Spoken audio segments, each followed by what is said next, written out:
Hey,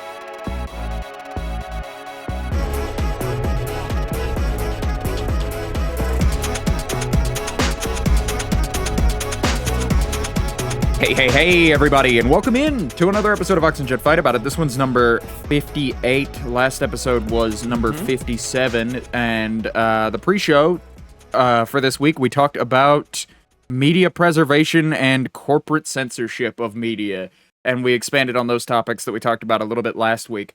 But this week, we've got a whole host of new topics to talk about. You can go check out that pre-show over on Patreon, by the way. But other than that, we don't really have any sponsors here, so let's get right into it. Jed, Mr. Jed.mpeg1 Layer 3. How are you doing? What's going on? You didn't have to say my full legal name.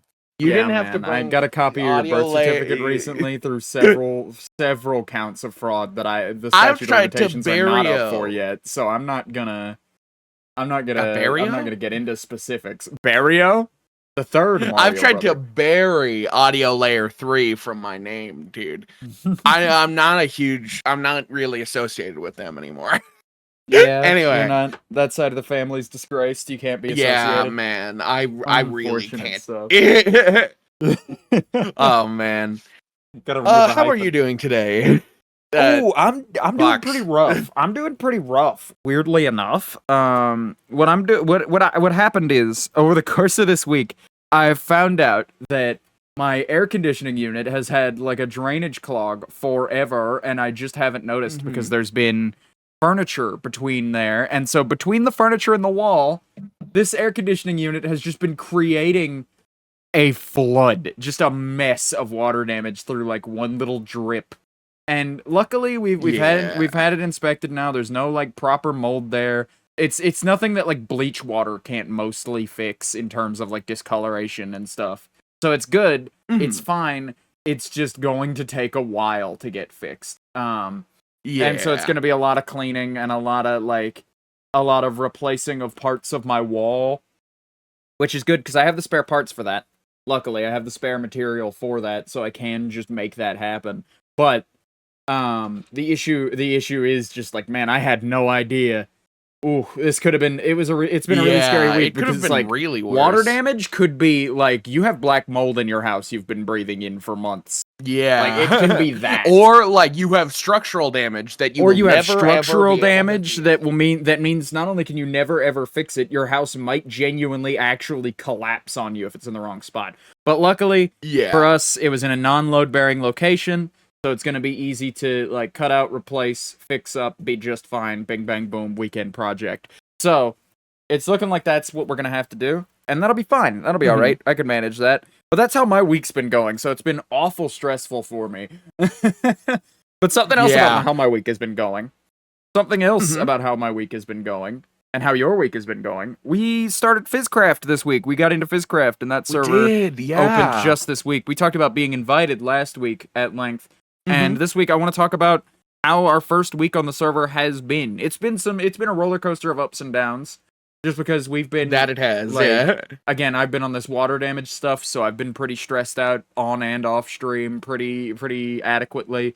So these haven't been my most shining moments, but I have been having a lot of fun. Jed, you wanna walk us through your experience on day one, because I've talked about it on stream already and whatnot. So I've gotten a chance to really get into the nitty gritty of what I found fun about day one and this first week beyond.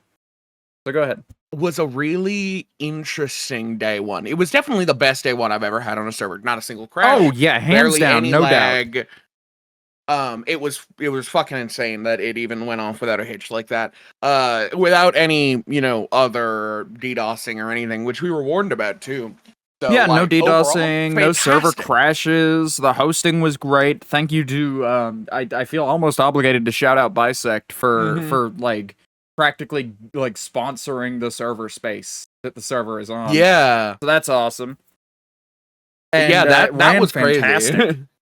But But how was your launch day otherwise?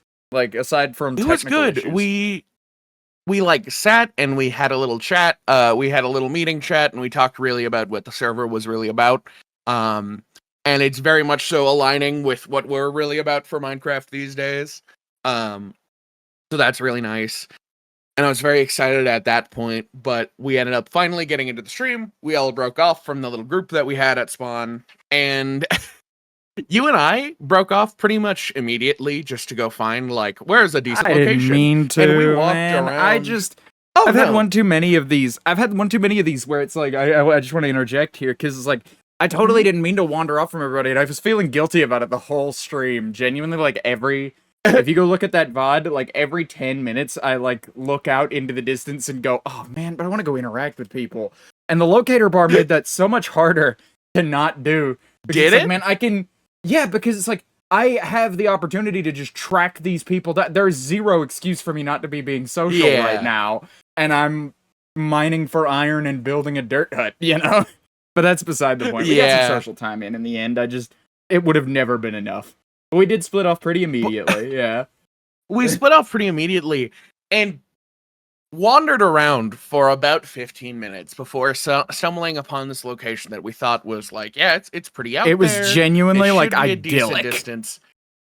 And we were like, perfect. This is a beautiful valley. Lake, we can nice build valleys. One side of it, our house and my builds, or my house and my builds. One side of it, your house and your builds, and then in the middle, somewhere a little bit more central, and yada yada yada. And we were so fucking excited. And then I take a little walk. The first time that I realized was because I took a little tumble and fucking died immediately while I was there in front of you while you were building your little dirt hut. And then I go, okay, well, I'm at spawn. I never got a bed. I'm just going to go to where Vox's locator is. And I walk for, I'm not kidding you, literally less than 200 blocks, and I'm there. We have a extended visual difference mod, which is it's called Bobby. We highly recommend it if you want to Bobby see is the more best shit mod on in the servers. world. True Distant Horizons, go for Bobby. But but because you can of see even without spawn.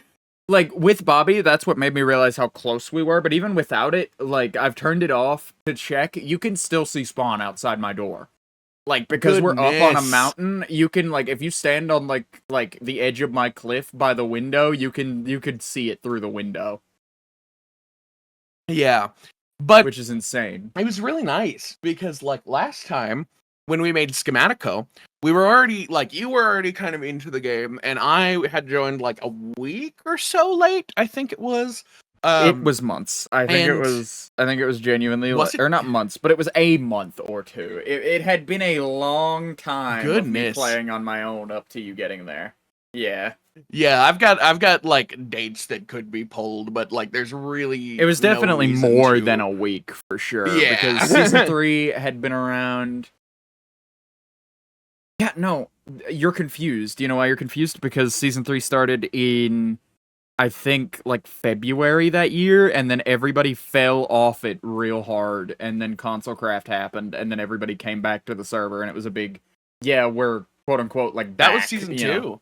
It was a weird mid-season remember I was going to be added to season 2. Oh no, that was season 2, and then season 2 rode out, and then we just started fresh on season 3. Well, season 2 burnt out more than anything, and then we got to season 3. Nonetheless, you were already kind of like, you had already built, this is my starter house, I've got a decent amount of materials, I've got iron at least, we're gonna have a good time, and you take us out to where Schematico is, and it's thousands of blocks away from spawn, and then we just get started in Schematico, and that was great for what it was, but like, we were impossibly far from spawn because of the waypoint mod. I will never ever forgive the waypoint mod for not allowing a walkable server. Waystone, rather. Waystone, yeah, not waypoint. You can't really do anything with the waypoints. I use waypoint. But like the Waystone mod genuinely made it so that there were massive dead zones around the map, whereas like there were bubbles around each person's base, around each waystone, where you could find a little bit. And then there were huge, like, missing gap web areas where it's like, nobody's fucking been here. Nobody is here. I can't find anything. And I'm a little sad. Especially when the Waystone wouldn't work occasionally. Had you ever made the trek from Spawn all the way back to Schematico? I have, but only once or twice. Jed, here's a thing for you. Here's something of intrigue. This episode will be coming out and it'll come out on the day Willow Season 3 closes. So odds are that world file won't be playable anymore by the time anybody hears this. Wow. That's really bizarre to me. Yeah, I didn't even lived consider there for so long. I almost want to stream it tomorrow. I almost want to make a special Sunday stream just for hey, the server's closing, you know, I might as well come back one last time and do a little personal walk around. Schematic. Yeah. But nonetheless, being near spawn allowed a lot more social opportunities naturally to happen. I've had over the past week, a couple of people come up and ask for directions, which are like my favorite social interactions because they're quick. And they you just go over that way. Interrupt if I'm doing something else. Yeah, it's so nice. It's so polite. They go off. You get to do your own thing. It's perfect. But I like the social interactions where they go away immediately, says Jed. Yeah, you could spin it that way, even though it's not really spinning it that hard. Yeah, I didn't have to put much spin on that thing, man. It had plenty of traction as is. I do a lot of Minecraft in the background, that's why. So it's nice to just like, it's never a convenient time because it's like, yeah, I'm just gonna throw on a YouTube video in the background, like a video essay or some music, and then crack on and get this done real quick, and then that's when everybody wants to hang out. Never during the stream. It always lines up in the way of like, I'm just trying to AFK here, you know? That's always so goddamn funny when that happens. But it went so smoothly. We have our houses built now. We have like a solid food foundation.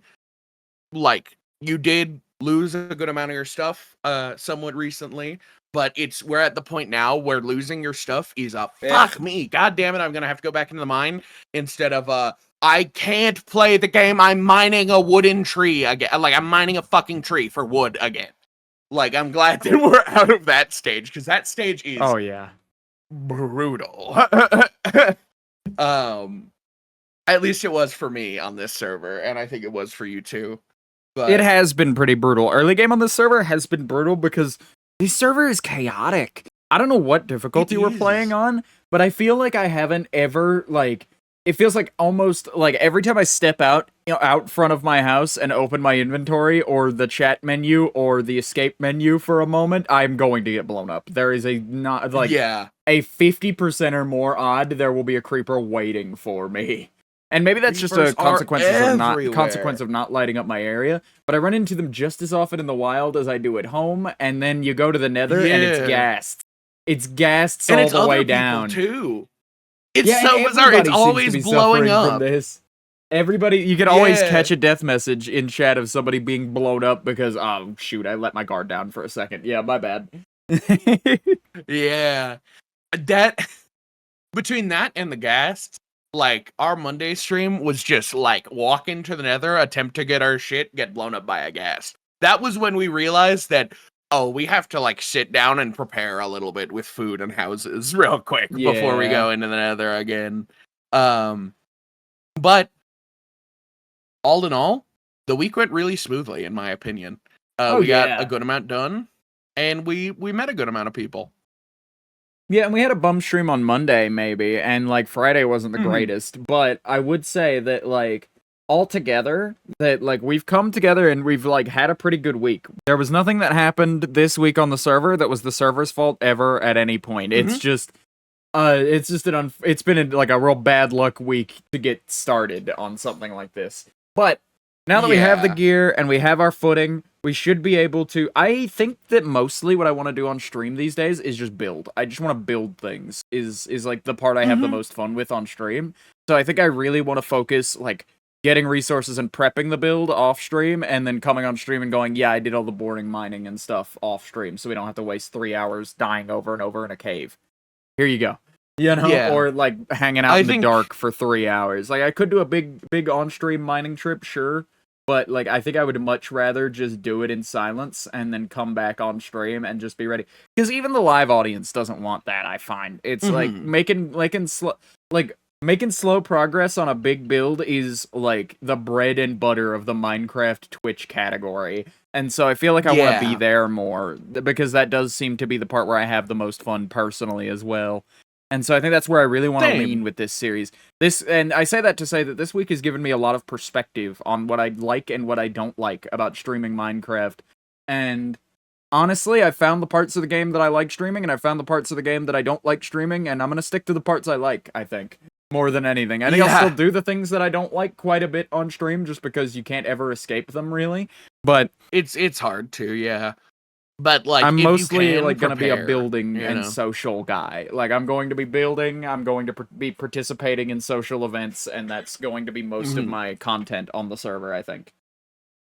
Yeah, I agree, because like I've taken an opportunity with this world to set a challenge for myself that every single build has to be a single purpose build. I can't cram anymore. I am such a motherfucker when it comes to cramming. I will get a one tiny little base and then a big ass basement. What's up? You were talking about building an iron farm. And building your own iron farm. How feasible would it be to build an iron farm inside of a massive statue of a golem? Depends on how big the size of the golem is, but not impossible. You would have to build a massive golem, though, right? That thing would have to be huge. No. I mean, if it had, like, at least 10 blocks wide on the thinner part of it, it should be fine. Okay. Sorry, I'm brainstorming in the middle here because I'm trying to think of a centerpiece for the spot on the mountain where the roads diverge. Oh, I see. That's how into the building I am, is just like, man, I want to have a big old fountain, I think. I'm thinking a big fountain in the middle is the way to go. And, Well, I know of a fountain design that would spit out iron bars into the fountain, and then we would have little iron bars and have like come up out of it, and have like have an iron farm fountain, and then have like hoppers in the bottom of it that catch it, and then there are just like barrels in the ground or chests or something where it's like, oh, I could just go to the iron fountain. You know, it's like going to a wishing fountain and like taking all the coins out of the bottom. That's what I'm trying to do, and I'll talk about this on the podcast. But like last time I built factories, I don't want to get too into and this time, plans, yeah. Like I want to avoid factories, at least visually. I'm going to make farms, but they aren't going to look like it because I'm such a motherfucker when it comes to that. You're just going to try and steer as far from the aesthetic of a factory as you can with this stuff. Exactly. I understand, yeah. Yeah, but I'm really excited for that, especially with like the starter house that you like had designed for me is so different than one of my starter houses that it makes me want to try to like build better, you know? Oh yeah. And that's good. I'm really happy for you with that because it means that like you're like more in the, you never seem to have seen the real value in like going through the work of making a pretty place for yourself. Like, I know that you see the like appreciation in like, yeah, this place is really pretty, it would be nice to live here, but I'm never gonna make something like this, so what does it matter? I'm not gonna sit and take the 100-hour trek to begin. I don't know, man. Just watch a couple B-dubs videos and start building, man. That's kind of the thing, is that the reason that I'm saying this is I'm taking it as a challenge because when I build a house, trap doors and stairs inside of like on the walls and stuff my houses are always like 2 or 3 blocks thick to get depth instead of using the other blocks around me. And I think that's the issue, is I'm far too particular about pallets and things like that, and they all have to like fit perfectly, and I need to start getting used to like, I'm gonna use trapdoors here to kind of help break it up. Right. But yeah. I have. Speaking of, oh, were you about to cap? No. Do you have final thoughts? Okay. Because I'm I have happy about the Fizzcraft. next thing we're talking about. I'm happy about Fizzcraft too. I think that's a good final note on our first week of Fizzcraft. Is I'm real happy with it, and it feels like laying the first brick of a very big pyramid. And we're gonna be at that capstone, and when we put that capstone on, I'm gonna feel real good about myself. But for now, it's a lot of trial and error and figuring out what mortar to use and all of this and that, and then we'll finally it's a lot of figuring out how to get the biggest granite blocks. Yeah, it's definitely got a lot to do with that. But speaking of building blocks and fundamentals and figuring things out, last week I brought up Blender 3D Skills Start Here, a video game that tries to teach you the entire Blender suite item by item. And this week, I'm happy to report that I've done some field research, but considering they have a demo for it, I went out of my way and I played that demo, which was very short. And I have things to report back about that topic and about Blender 3D skills start here. And I honestly, having played the demo, it feels a little simplistic. The entire demo is about orbiting the camera and figuring out how to use the camera gizmo, but it's very in-depth with it. They ensure that you get that. And what it shows you is, like, this is genuinely the first mission of the game, and the first mission of the game is figure out how to use this one singular UI element. So if the rest of it is that in-depth and that drill it into you, the many ways that you can use this specific UI element, and I did take all the info in really well, so I'm tempted. It's only like $3. I'm tempted to just spend the money, give it a couple hours, see if it has any more like real depth to it. Definitely. Or, like, how it handles some of the deeper stuff, because the way you handle, like, hey, you can move by like holding middle click or by scrolling or by holding left click to pan or by holding shift and doing this, and then like this is your gizmo to do it. You can do all of those things with this also with your mouse, and here's how to do each one of them. You know, when it's just moving a camera around and that's literally all you can do so far, that's one thing. I'm very curious to see where they go with this. But the art style is cute, and the characterization of, like, the Blender default cube being your enemy is really funny, because you just show up and do stuff to him, and then he's like, man, fuck you, I'm out of here, I'm leaving. I'm not gonna stick around if you're gonna keep being mean to me. And he just, like, he walks away, he just goes away. He's the big bad guy of our game, and he's the default Blender That's cube. really and it's funny. It's got a lot of character, and it's got a lot of heart. I just don't... I'm not sure about its ability to teach more complex Blender skills, and so I'm hopeful that that'll be good. I've got half of mine now that I've talked about it twice to pick it up and talk about it a third time in full once I complete the course. Because again, I'm excited for it because it's like, man, nothing has been able to teach me 3D modeling in a conducive way that makes a lot of sense and holds my hand just enough. You know? And I'm hoping that this will be just kinetic enough for me to be able to, like, really get it this time. And so that's on the potentially pick it up and try it out table. If you're at all interested, don't expect anything above, like, what one guy can develop, because this seems like a very indie project. And it has no affiliation officially with Blender whatsoever, mind you. But, it is directly teaching you Blender. Like, they are out loud referencing, like, yes, this is how you use Blender. We're doing this for Blender. So you'll be able to get Blender pretty good by the end of it. And I learned some new things along the way, even in the demo. Like, I learned 2 or 3 new things about camera movement in Blender that have actually, like, improved how I use the software already compared to, like, issues I've had with it.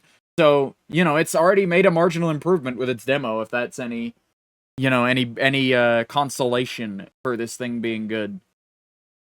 I mean, yeah, you should definitely pick it up, and we'll come back around and talk about it again, because, like, I don't know, if this works for you, then we should definitely talk about it. I looked it up.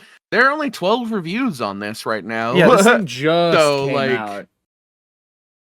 Yeah. Like, it just got a release, and I found out about it on my TikTok For You page from probably the developer, honestly. They said it was just a game they found, but, like, when's the last time you heard that and it was true, and it wasn't somebody trying to sell you their game?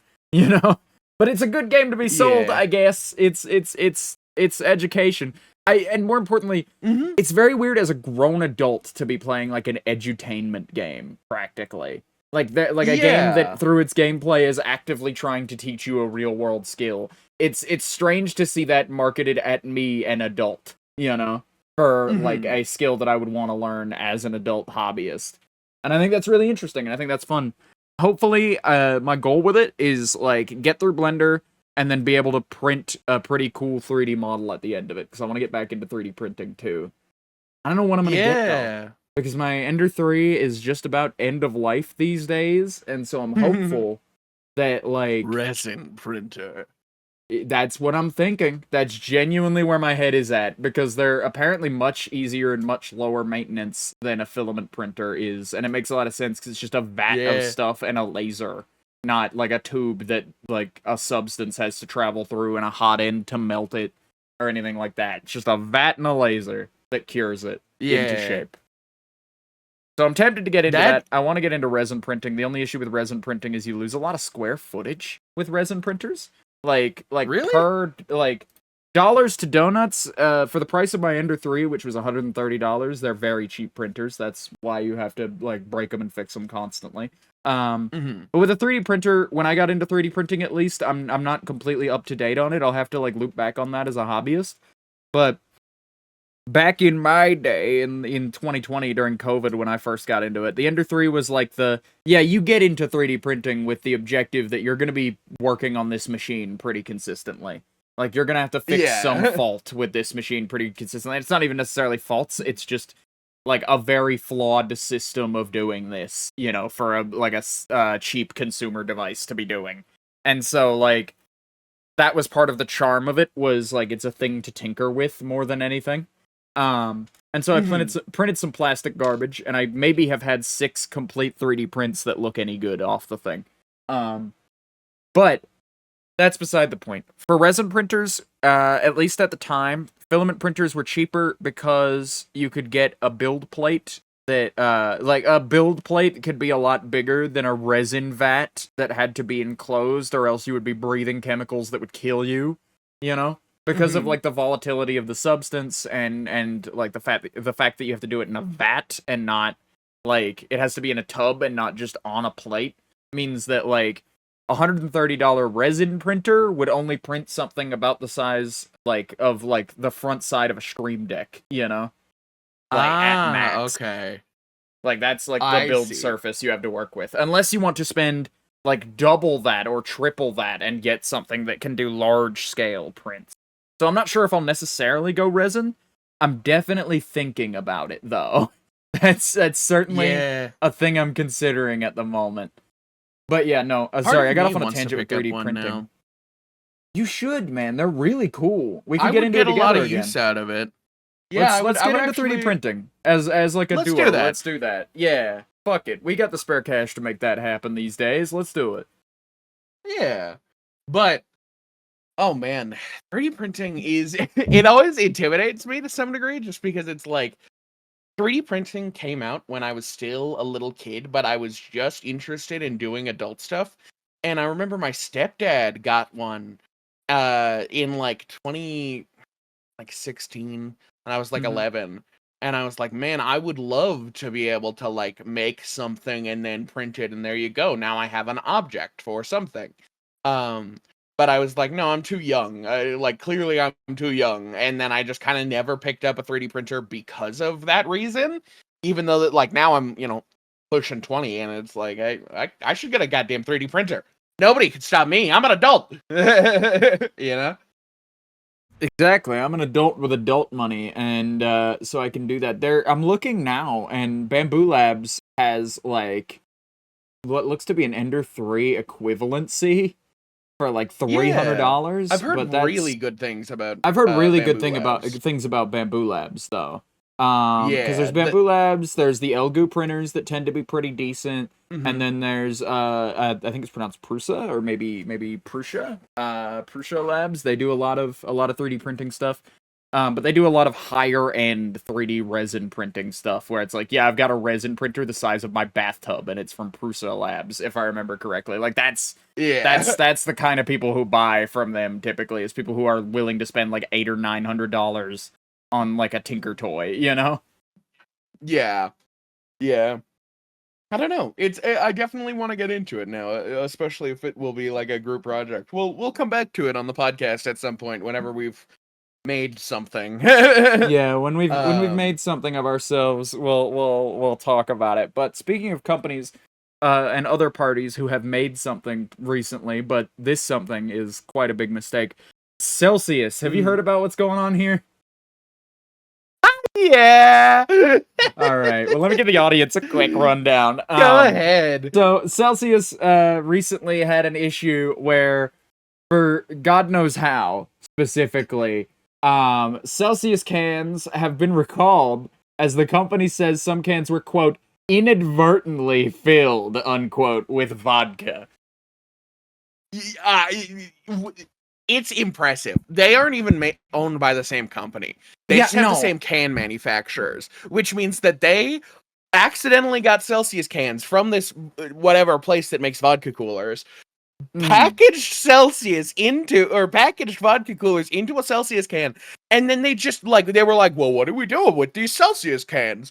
Clearly, somehow, Celsius has made it to our factories. Let's package them with the Celsius shit. I don't. Well, you gotta think. I imagine this happening as one guy on the line sees Celsius cans coming down and goes, okay, we got Celsius. Right, we do make Celsius here.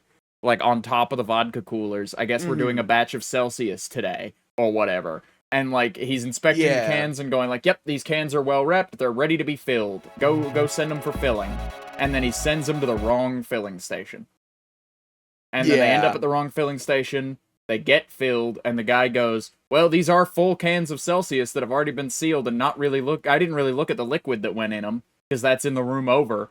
You know, they just come off a conveyor fully ready to go, like a How It's Made episode, like sealed, and it's like, well, these are well pressurized, the tab is fine, everything's good, back on the line, next one, you know. And then at the end of the line, somebody goes, this is where the vodka cans and like the coolers for those are supposed to come out. But those dipshits at Celsius who work at the Celsius part of the factory must have left a bunch of cans here. Let me go give them their cans back. And they probably just got boxed up and put with the rest of the Celsius. And that's just the trouble. That's like the one flaw of assembly lines is like, there's no overall supervision, checks and balances necessarily. There's just management of areas and parts of the process, and then a machine does the rest. And it's a nice cautionary tale of relying a little too heavily on like machines and individuals who can't really like discern what they're doing. And so, that's just how that worked out. I assume. That is, like, my leading theory on that. That's really the only theory, though. Like, that it's gotta be a manufacturing mistake, just because, like, it has to be, what but they've it's like, said about it. It has to be a manufacturing mistake. That's just my best guess as to how that manufacturing mistake managed to happen, is that some wires got crossed somewhere and nobody noticed, and just assumed it was a simple mistake, and not, like, a very complicated one. It's so fucking funny though, because I have been an energy drinker in the past. That's what we call ourselves. No, it's not. I have no fucking clue. I just said that. But energy like I used to drink a lot of energy drinks, and there were 1 or 2 times where I was like, man, this new kind of energy drink tastes like alcohol. This has an aftertaste of alcohol. That's really weird. Whatever, it's all chemicals. And like you just assume that. So like honestly, a lot of people are like, well, how the fuck do you expect to drink a Celsius and then drink vodka and you're fine with it? But like if it's somebody's first time drinking Celsius, which I've never had a Celsius, honestly, you could probably just like ignore it. You could probably just say, well, it's an energy drink, it doesn't say there's alcohol on the can. All right. Yeah. I wonder how many drunk driving incidents happen because of the Celsius. That was my thought. They sell that shit in gas stations. How many people's routine in the morning is to wake up and instead of a morning coffee, they crack open from their fridge or they go to their local gas station during their commute and they pick up a Celsius and they go, ooh, smells a little different. Smells a little more like vodka than taurine, I guess. But honestly, because I got a thing that was like, well, you would think common sense would dictate that people would know the difference. And it's like, no, man, I trust that the factory sealed up the right liquid in here, even if it smells off a little bit. I assume it's just been sitting a while or something, you know? Exactly, keep drinking it. So, how many people got into, like car accidents on the way to work or went to a job where they operate heavy machinery? Because, like, most of the guys who do this and drink an energy drink in the morning are going to, like, a construction job on the way and, like, stopped off at a 7-Eleven. And so how many guys just had to get through, like, nailing boards in the middle of the day and operating a skill saw as just, like, ooh, okay, I'm feeling not drunk, but, like, I'm, like, a beer in, you know? Which isn't, like... Yeah. And it's the worst of it is that, like, one drink, I don't know what percentage the vodka was. I assume it was pretty bad because it's vodka, you know? I assume it was a lot though, because it's but it's a cooler. So I would expect that you would get it most tipsy off that. But some lightweight out there, like this is not an alcoholic beverage, and so you're not expectant to have an alcoholic like tolerance at all. You know, and so I'm sure at least 1 or 2 people had like an incident throughout the day of like, oh man, I'm a little off today. Probably just didn't think much of it. they're just like a typical beer. So it'd be like if you had drank. Just feeling slightly more relaxed at work. Okay, so nobody got into like an accident or anything over this, but that's still insanely dangerous. I hope not. But like in all reality, it wasn't like it's a pretty damn big mistake. All right, I need to be clear. This is a really big mistake. But everybody makes this out like everybody makes this out like, oh man, it was like moonshine. It must have been like 90%. They must have been wasted walking into work after having 1 Celsius, and it's like, no, not necessarily, man. You know? No. Like, it's just 1. Like, so it's you're just a little more loosey-goosey. on the factory. Oh, no, it is, because I'm sure there are a lot of alcoholics right now who drink Celsius as, like, their morning getter-upper who are having a hell of a lawsuit for this. Goodness. I'm certain there's a class action for that. I didn't even consider that. Because I had a Celsius. Energy drinks are for, like, blue-collar workers and college students. How many college students heard about this recall and bought a fuck ton of Celsius? And they were like, well, either I'll be really up or really down, and that'll be good enough for me. Yeah. Oh, man. That is a impressive level of, like, wow, that's a fuck up. Like, not just, like, fuck up, that's a fuck up. Yeah. Like... That is accidentally drugging your customers level of fuck up. So, that is accidentally drugging your customers.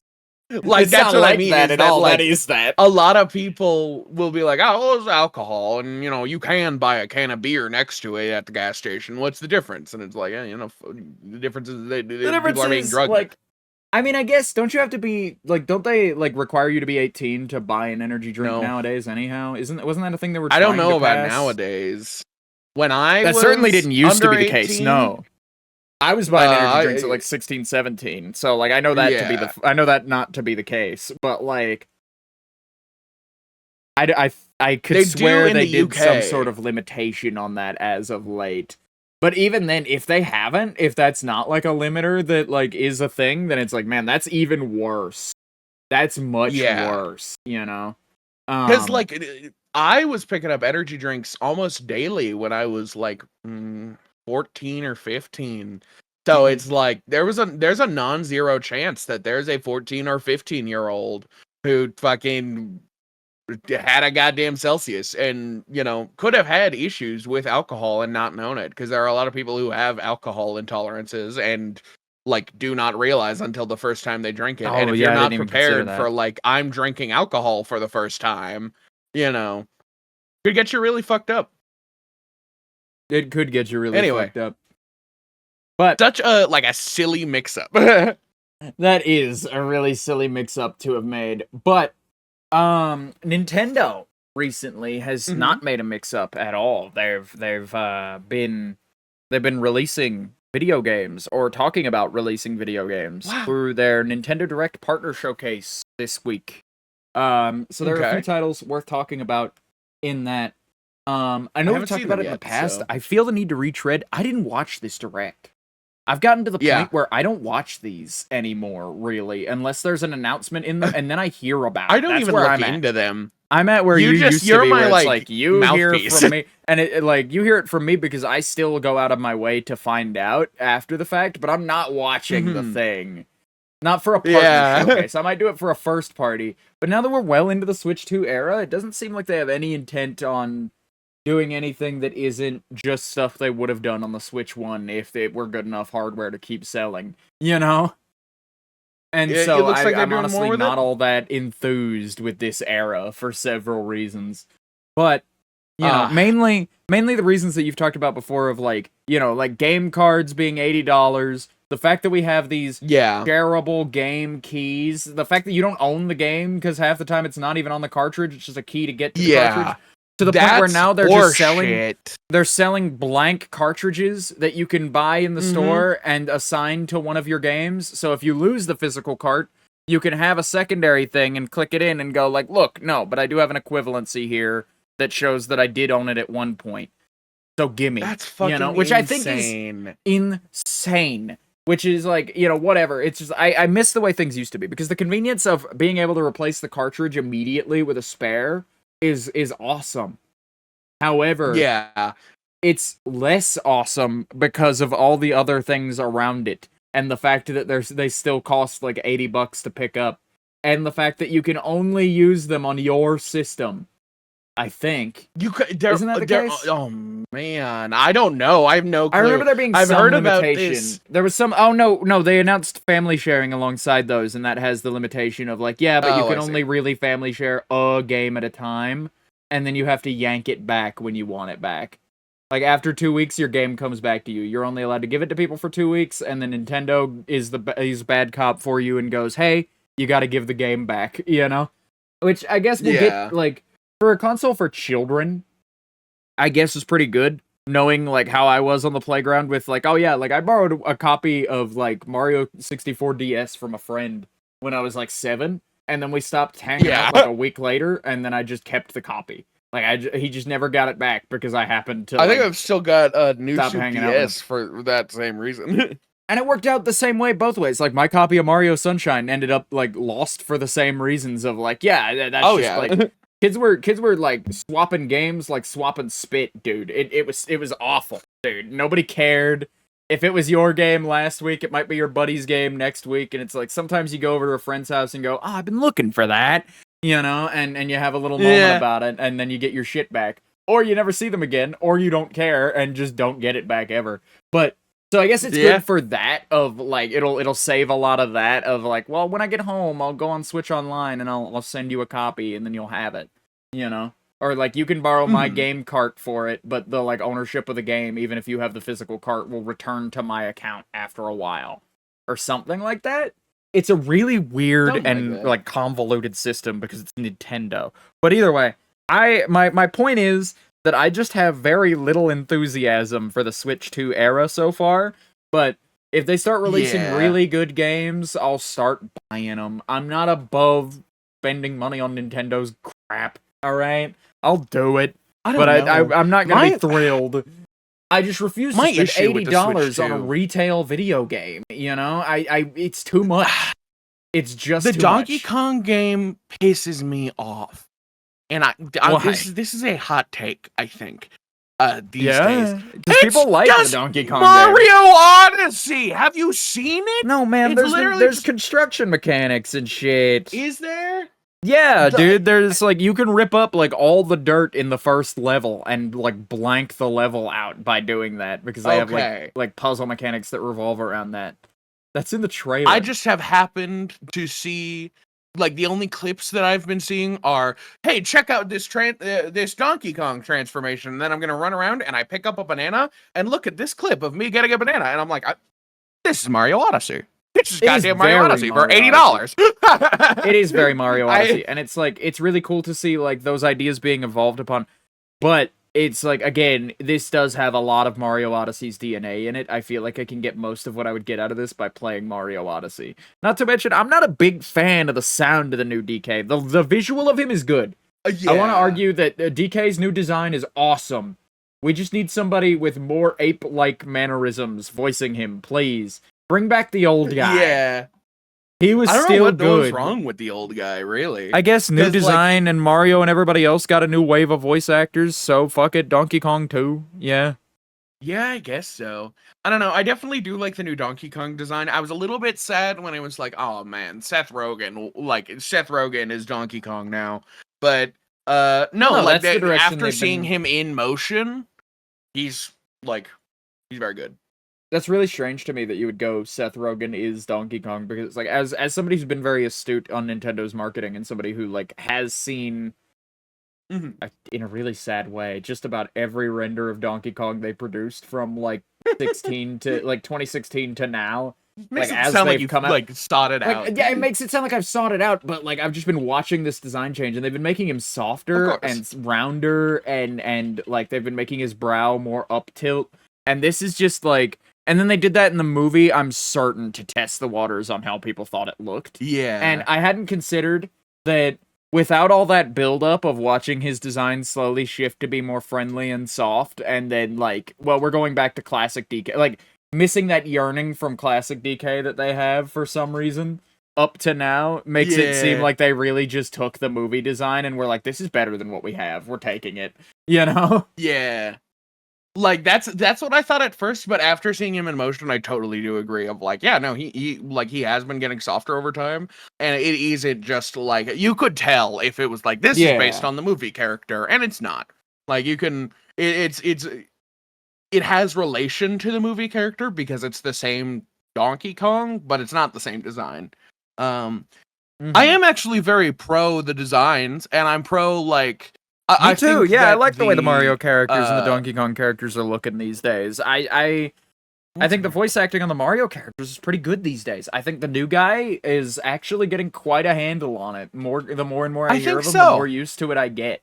But it's just Donkey Kong, Wario, and Waluigi that I have a sore spot with. They literally are just messing up the bad guys here.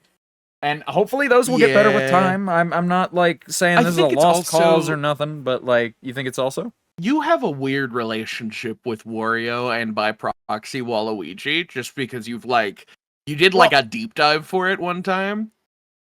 I have a weird fondness for like all these Nintendo characters. Like I've shared a lot about Wario, and I did do that deep dive on Wario a number of years ago for like the Wario puppet and whatnot. But like I would guarantee that like I know almost as much about Wario as I know about every other Mario character. It's just a matter of that was relevant for a really weird amount of time. You just happen to be one of the only people who like care about Wario. I don't know. All these characters, inclusive of like Wario, Waluigi, those guys, they have like a really weird place to me because it's like these were like the Mario cast is the cast I think of when I think of like what group of cartoon characters did you grow up with really? You know? Like where was most of like your heart in your childhood when it came to like a franchise? And it's like this is it. The Mario franchise and the broader Nintendo universe are just like they're like such a soft spot to me. And so I'm very protective over those IPs in my own brain of just like, man, they really better not mess this one up, or like, man, this isn't really perfect, so it's like bad. And so like I'm really trying to give this new wave a shot, and I'm really trying to like give it a go because I don't think it's bad necessarily. I just don't think it's as good as what we had. And that's not even for like a nostalgia reason as much as just like I'm not really sure that you're as good at doing that voice, but we'll figure it out. Yeah. You know, we'll resolve it and it'll be fine. And I feel like even though like the impressions aren't great, that like the characters are in good hands, you know? And that's good. Yeah. Like I'm not worried about Mario as like all of the issues that I have worried about Mario. Do not bring up Mario. I haven't even thought about him, dude. I haven't even considered. But you know what? I'm over him, dude. I don't give a shit about Mario. I've never given a fuck about Mario. Don't ask me about fucking Mario. Anyway. But my issue with Nintendo right now has nothing to do with their character designs or really even their game design because I don't mind it. It's the issue of like it feels like we're going for like listen, I don't mind that we're doing outdated hardware still, and I don't mind that we're still like we're bumping up the prices on the games on outdated hardware too much. It's just like, dude, why isn't it just cheaper? Because at this point, that's the thing about Nintendo, is that Nintendo is the expensive one with the shitty hardware. So it's like, what is the upside then? It's expensive.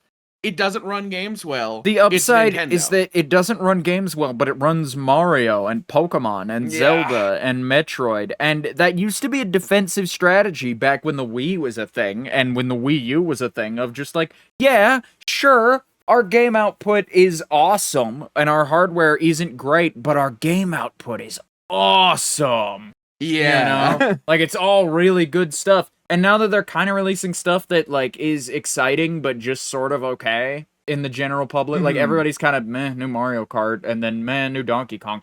Broad strokes, anyway. I've seen a lot of people be very excited for these games individually, but mostly people within, like, the Nintendo niche space are the people who who have already bought a Switch too, who are people who have already bought the hype. Yeah. But it seems like everybody like us who doesn't really own one, myself included, is like, man, I don't really see the appeal of owning a Switch. I have a Switch 1. I can emulate all the stuff from the Switch 1 on my Steam Deck. I have zero reason. I'm certain I can emulate all of the Switch 2 games on the Steam Deck too. And before I could do that, well, I don't know about that, because emulating Switch 1 games on the Steam Deck can be a little iffy, but I could definitely do it from my desktop. But, like, my problem is, even before all of that, before I had a chance to emulate this stuff, and before I had managed to, like, homebrew my Switch, like it still just kind of sat there. It was collecting dust beside my 3DS, dude. Like genuinely, like those two consoles sit beside each other and they sit and they collect dust. And it's like, if my console I bought in 2012 and my console I bought in 2018 are both like serving me the same amount of purpose in 2025, I genuinely don't see the point in buying one in 2025, the same gap, because I know what's going to happen. Until there's a first-party game I want to play, I'm not going to turn the damn thing on. And then I'm going to turn the damn thing on and play through one whole game on it. And then I'm going to turn it off.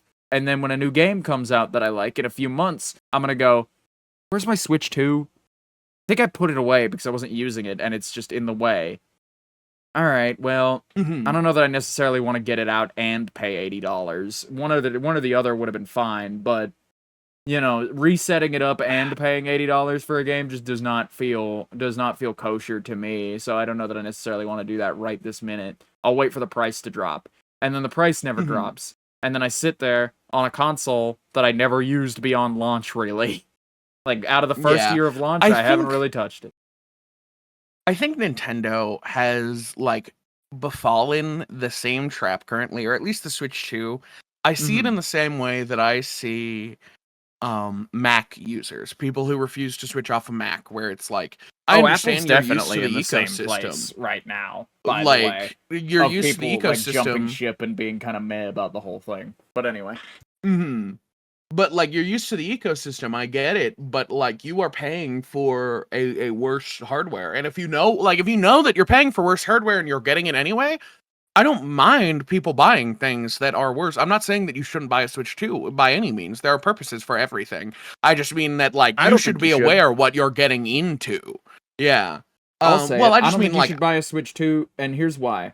I think the market for it, I think the ecosystem for it, along with Apple's ecosystem, also, now that, like, less so with Apple because they still let you buy things direct, like, off of iTunes, like, that's still an option, but when it comes to Nintendo, it seems like not only do they want their walled garden like Apple, they want their walled garden where you aren't allowed to own anything and you will like it. You will own a physical card that says you own something digital. You won't own something. You don't own the game. You own a key that says you own the game.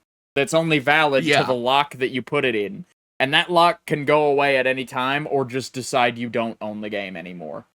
And that your key is invalid.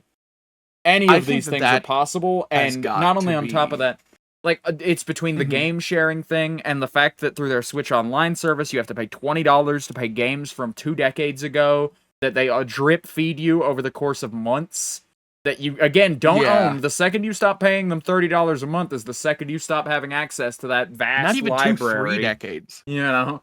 Not even quote-unquote like vast library. 3 decades.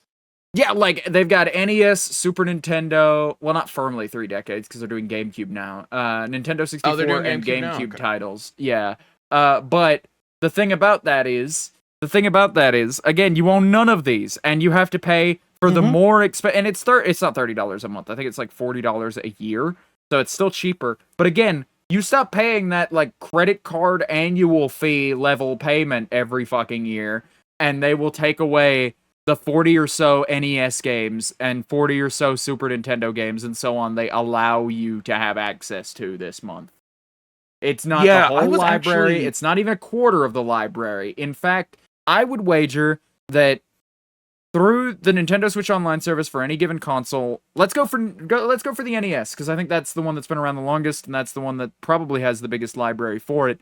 Because that's the one that's been receiving monthly updates the longest. I'd wager that covers like 1/10 of the actual library of the console, and like only like 1/5 of like what Nintendo has allowance to put on there for, like what they have the rights to put on there. So like not only do they not want you to own anything, they only want you to experience these things as they want you to experience them inside of their walled garden. Not any of the other stuff. Forget about any of the other NES games that might be any good from other publishers. No, you're playing Super Mario Bros. 3 again, and you'll fucking like it.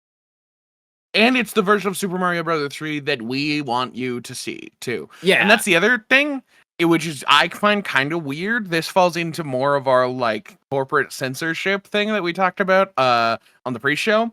Of, like, now, as well as that, I don't know that I'll get into that because like, you get like the e-reader levels and like the Wii U levels and stuff on the Mario 3. Oh yeah, I just mean that they can do that. Like that's what they did with 3D All-Stars with Super Mario 64 is they changed the version of Super Mario 64 they gave you the and I think version. it is bizarre.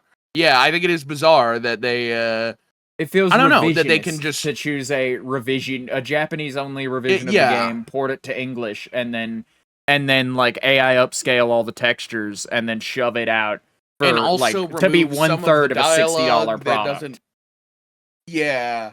It's very bizarre to me, and especially when it comes to these like Switch Online variants of them. That's what I mean is that if they decide they don't like something in Mario 3, you could have been playing Mario 3 still, and they could just wipe that swap version that of Mario ROM out 3 and tomorrow replace with it. a version they like Yeah. better. Yeah.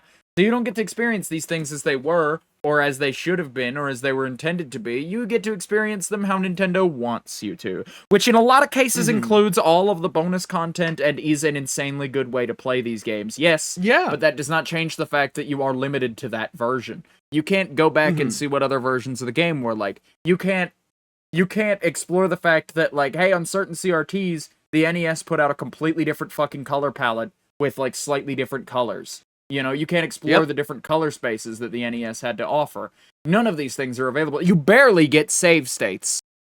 They just now, with this set of features, like, not with the Switch 2, with the Switch 1 when they started releasing them, but, like, Nintendo has been making emulators for their own previous consoles. For the NES specifically, they've been making emulators for that since the Game Boy. Some NES games could run on the Game Boy Advance, man, since then, in the year 2000. And just now, even though since 1999, that's been a thing in features for different emulators, like, even, like, Nesticle had the options to use, like, save states and load states, man. And you're, in 2018, 2019, just now getting around to adding, like, an emulator for the NES to one of your consoles that includes the option to save state? Oh, wait, no, you can save state on the Wii U. You could save state on the Wii U, but that feature worked better. You could save state on the Wii U or the Wii. Yeah, no, it was. Like, the Wii's, those features emulation was so good!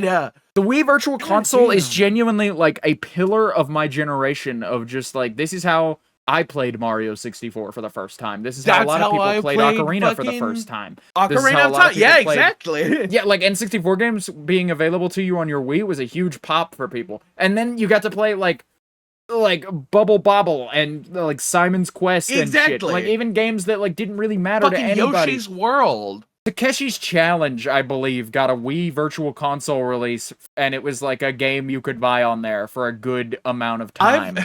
That's such an obscure Famicom title to be available to a US audience.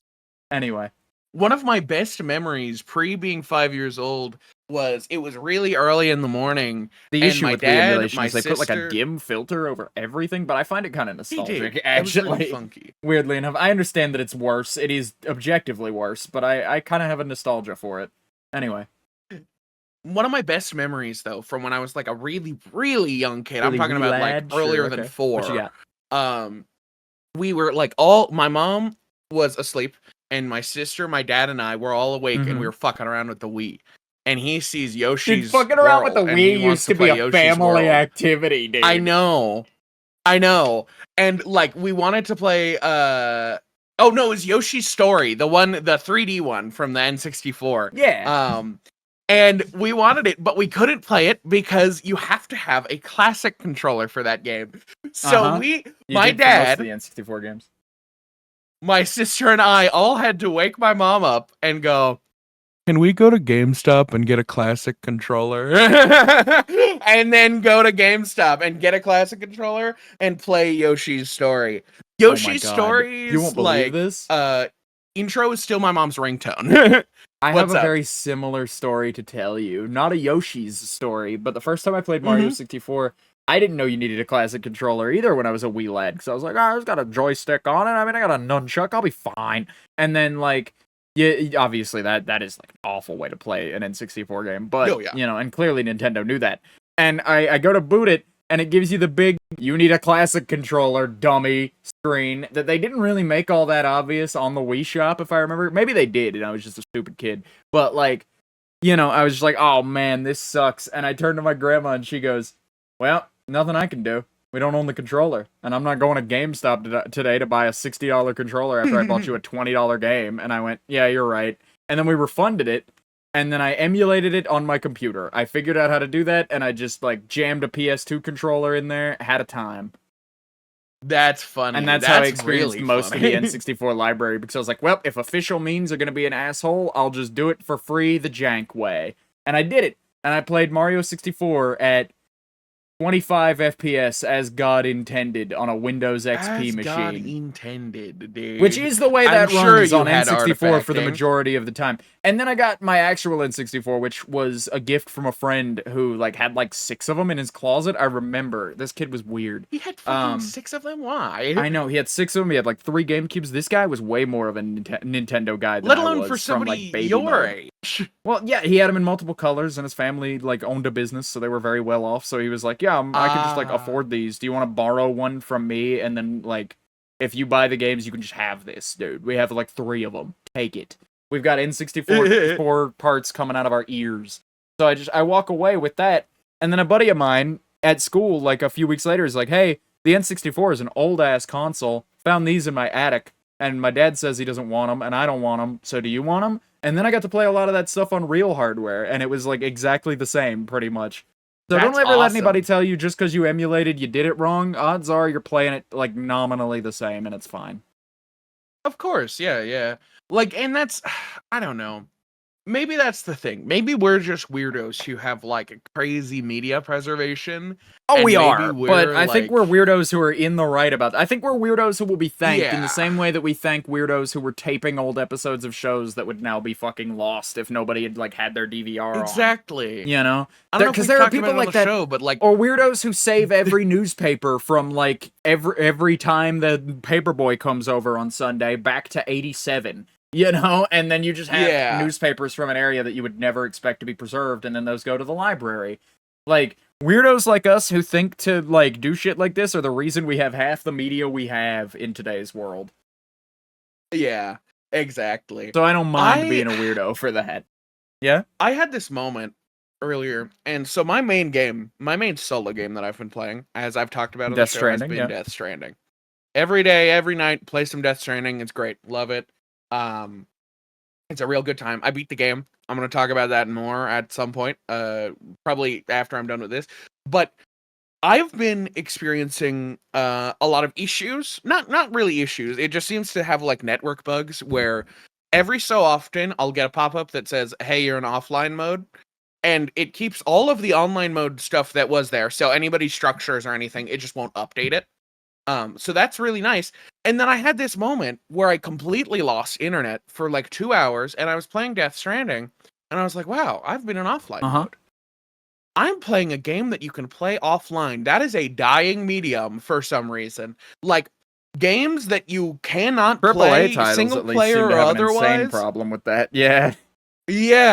I just had this moment where I was sitting and I was playing this game on my TV without an internet connection. And like my phone wasn't playing a video because of course I don't have an internet connection. And I just sat there and I was like, motherfucker, I cannot believe that like this should be standard. Why, like, there's no reason that it shouldn't. Like this game, which has heavy paranoia of piracy is the reason, and it sucks. But anyway. Like, it should be the game standard, has I agree. Really heavy online features just due to the fact, like, for a single player game, I should say, just due to the fact that, like, your world physically changes. Like, paths will be made, roads will be finished, all that. Like, it physically changes around you while you're playing it by what other players are doing. And the fact that even that game, that is, like, the connections you make with the other players of the game is heavily important, and do offline mode. Why can't all the other games do it, man? I genuinely think Death Stranding of all games can do it, then yeah. But I think it's because it's asynchronous is obviously why it's able to, and other games aren't. It's asynchronous multiplayer, or Strand-type gameplay if you drink too much Kool-Aid from Hideo Kojima. But like, I'm saying, man, same reason as Apple can't do it. You can't just like pull a feature that like has existed for a decade, give it a new name, and claim you invented it, dude. Can't do it. Yeah. There's like, very little that makes that. There's very little that makes Strand type gameplay special beyond just being asynchronous multiplayer. Yeah, other than like the like at best you invented a subcategory. Which is still impressive. It's still a cool way to introduce that to that game. I just don't know why you have to overdo it with, like, yes, this is a brand new type of video game. You know? Yeah. It's already good, man. I really have enjoyed Death Stranding, but this game has been very heavy into, like, this is very much so Kojima. This is super, super Kojima at his fullest. To the point where, yeah, I do think it's a great game. I had a fucking fantastic time, and I love it. But I love Kojima games, and I don't think that the average audience is going to appreciate Kojima talking to you about, like, Frankenstein because he just was interested in I think the average player you know? Seeing this puppet character go, hey man, there's a big cutscene ahead. You might want to save for that. Word for word, verbatim, that's what he says. I think the average player, me being the average player, would roll his eyes at that and feel it lazy writing. Not a funny gag, really? Just... Yes. Do you know why I think that? I think that because fourth wall breaks are entirely overdone. And do you know what a writer has to do in that moment? When think about the moment you write that scene where, oh, we're about to go into a major cutscene. I need to deliver to the player the information that they might not be able to go back after this and might want to get everything done they want to do previous to this done ahead. Like, I want to make sure they've done everything they want to do because they're going into a major cutscene and they need to deliver that information diegetically through a character. What line of dialogue do I write? Hello, Sam Strand, player. You are going to want to save your game and finish all your side missions before you enter this area. Because there is a big cutscene ahead. That is literally the easiest and hammiest idea on the planet. It is actually in a location, so it is... This is another issue, and I'm not going to, I'm not defending this in, I still think Death Stranding 2 is really good. I have my qualms with it in the way of, Kojima is a very experimental artist, and for that, some of his experiments fail in my eyes. Yeah. Which is bound to happen. But in that situation, you're actually, you just experienced, half an hour worth of cutscene, and then you're in your room, and it's literally, the reason that you're in your room is so that you can press the take a shower button and get food if you want to before the upcoming fight. It's just, a minor preparation for, do you want to adjust your backpack? You want to do this?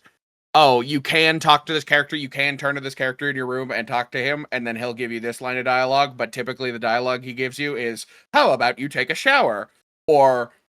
Wow. Okay, so that is one of many possible dialogue options that you get from him. Yeah. Good. I thought that was his one piece of dialogue before heading into that area, because I've seen the clip and I've only seen that line.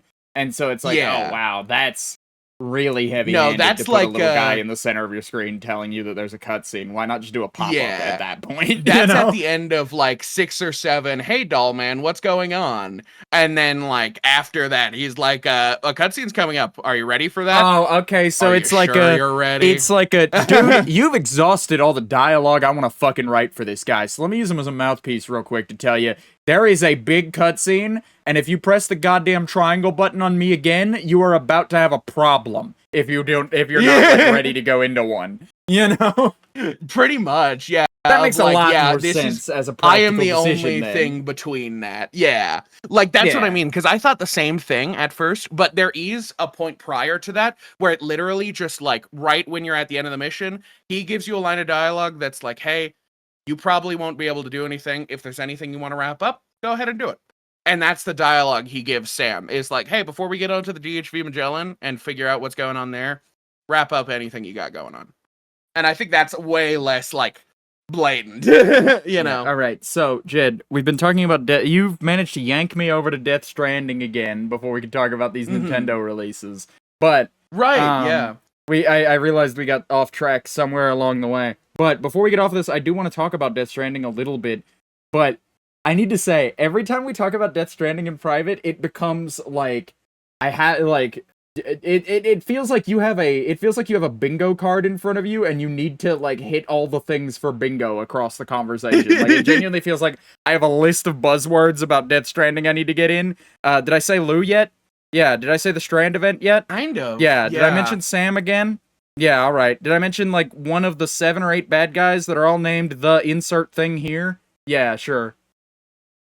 Yeah, and it's like it becomes a very lengthy, like if we start talking about Death Stranding at like in private, it very quickly becomes I'm just going to listen to Jed like info dump about Death Stranding for like 30 minutes, and in private that's fine. I need to preface broad strokes. We don't want to like. I'm saying that specifically because I don't want the game to be spoiled for anybody on show. Yeah, but broad strokes, as like. Speaking to an audience that haven't played even Death Stranding 1 yet, is it worth playing both of these video games? What's your review on 2? Playing both of these video games? So yes, I would say yes. But as a full product, absolutely. This game 1 and 2 was absolutely fucking fantastic. However, you need to know what you're getting into because it is not everybody's game. Right. You have to be a very niche kind of player of video games. If you like doing chores, if you like going around and getting things done, and like you just simply feel accomplished from the fact that I took this thing to this area and they said, good job. That is the majority of the gameplay. There is a lot of combat in 2. There's not a ton of combat in 1. So I would say, do not play 2 if you haven't played 1. That's a certainty. However, if you can't handle that for 1, that is an 80-hour game of walking and delivering packages, and I completely understand. If you are not interested in the story at all, if you don't care about the narrative that he's trying to give to you slowly throughout this long-ass walking simulator, it's not for you. But if you have any interest, if you think you can get past the gameplay even, if you're interested in the story, definitely check it out for yourself. I adored it. And I am the motherfucker who grew up with Metal Gear and, dressed up as Snake for Halloween and shit like that. But, nonetheless, I think that as a product to the typical consumer, if you are okay with that, you should play it. But I also know that a lot of people aren't that consumer. Yeah. No, there are a lot of people who really would enjoy, like, hey, if you want to go out of your way and spend $120 for the base editions of both of these games, and all you want out of it is 200 hours of drip feeding you a really good narrative intentionally, and then giving you bombshells throughout, while you do pretty simplistic gameplay through the first one, and then some really wicked combat sections I'm speaking from personal experience and seeing some of these combat sections, that, like, if that's what you're after, is like a slow burn. I can't express hard enough that, like, this is not a fast story. This is going to be something that you chip away at. But if that's what you're looking for, it seems totally worthwhile. Like, I just have not hit a point where it's like, if I sat down to do this, I would be sitting down to do something like One Piece equivalent to my eye. Exactly. Not because it's as long as One Piece necessarily, but because I feel for a video game, 200 hours worth of media to get through is a lot more when you have to, like, interact with it and press buttons regularly. Like, it's a lot more taxing to consume, and it's a lot more attention span consuming that way. In that, absolutely, like, you're gonna want to bits and pieces it seems. Like, because, like, I feel like 100 hours of video game is equivalent to, like, 500 or 600 hours of media, in my opinion, of just, like, watching a thing. Because watching a thing can be so passive, But, like, a video game can be so, like, well, I have to play this. To get through Death Stranding 2. Yeah. Like, you've been playing this, like, since launch day. Yeah. Yeah. It was the day before launch day, even. Yeah, because you got it early. You got the early copy. It took me a whole month to get through it. You got the Help Kojima afford his golden toilet edition. Yeah. Yeah. I got the, you want to play it within 24 hours? Like the streamer bait version. Yeah, I did. I did get, like, other things. I got to have LNG they give you good bonuses game. for those. Like, those pre-order bonuses are pretty neat. Yeah. But nonetheless, if that sounds appealing to you at all, know what you're getting into and definitely check it out. But oh wow, what sorry for bringing us around from Nintendo. No, you're fine. It was a real shot in the arm to this episode to get off on that tangent. I gotta say, we just got like 30 really good minutes out of that, if I'm being honest. But moving forward, Nintendo again did their. I mentioned earlier in the show before we got distracted, did a partner showcase where they went and got a bunch of their third-party games together. And we're showing them off, and we're like, hey, here's what we have, and it's a lot of anime and farming sims, which again is why I didn't watch it, because I didn't want to sit through an hour of anime and farming sims for like 10 minutes of games I actually gave a shit about, but I digress. Of course. The first thing I want to talk about is Mario Paint coming to Switch Online being very funny. They did a trailer for this, and they adopted more of they adopted more of like an erratic humor for it. For the trailer, which is really interesting. Like, there's a point where, like, they're coloring in a Yoshi, and they're like, look, and then you can make Yoshi green. And then they dye him red, and the narrator goes, no, and they cut him off. They just cut him off, and then he goes, and you can also swat flies in the new fly swatting mode, or whatever. And it was a really good trailer. I liked it. I thought it was really funny. But Mario Paint fucking funny. Being back on the timeline means that people are remembering that Mario Paint used to have the composer feature in it, and it still does in this Switch Online version. So I've been seeing a lot of, like, MIDI songs being converted through this, like, shitty, like, MIDI composing software made for the Super Nintendo again, which is funny to me especially. This is funny to me especially. You know why? Because that used to be a trend. That used to be a trend in, like, 2007 and before. For like, oh yeah, look at this song I made in Mario Paint. I made like Numa Numa in Mario Paint. Isn't that funny? That's a funny bit. Yeah. And it's like, yeah, that's pretty funny and impressive, dude. Awesome. Cool that you managed to make something like that in such a limited editing suite. And Mario Paint feels very classic internet to me because of how many classic internet things were made either with or inspired by Mario Paint's aesthetics and tools. Which is really interesting to see that come back around in the modern day with people on their Switches going like, oh, look, I made the like freedom motif from Undertale and Deltarune as like a Mario Paint composer song. I'm sure a lot of people had an experience of, holy shit, that's where this sound came from? Because Mario Paint is very like built into meme culture just because of what you were saying.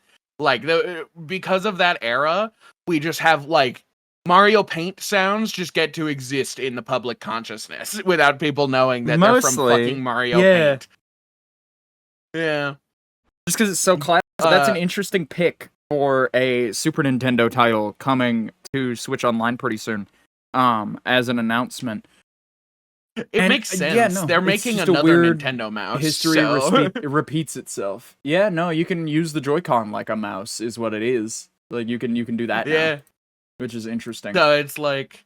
So, like, if there ever was a time to do Mario Paint, do Mario Paint. Let's get a sequel. Well, speaking of games that have sequels, we got the announcement of Persona 3 Reload is getting a release on the Switch. And I wanted to talk about this not because I care about Persona games. I actually don't care about Persona games to a profound degree. But the thing about Persona 3 that really gets me is, didn't they just re-release Persona 3 last year and the year before that? Was the and the year before that, and the year before that. Like, they've been re-releasing Persona 3 over and over. And I've heard what the big deal with Persona 3 is that previous to now, they've only really had an archive copy of the source code for Persona 3 Portable, the port they made for the PSP. And so, like, every remake of it and everything every re-release has all been Persona 3 Portable, prettied up to look like the original again. And so now they finally have just said fuck it and redone it. As far as I can tell, they've just remade the game in actuality instead of just porting the PSP version and upping the graphics quality. That's good. Which is good.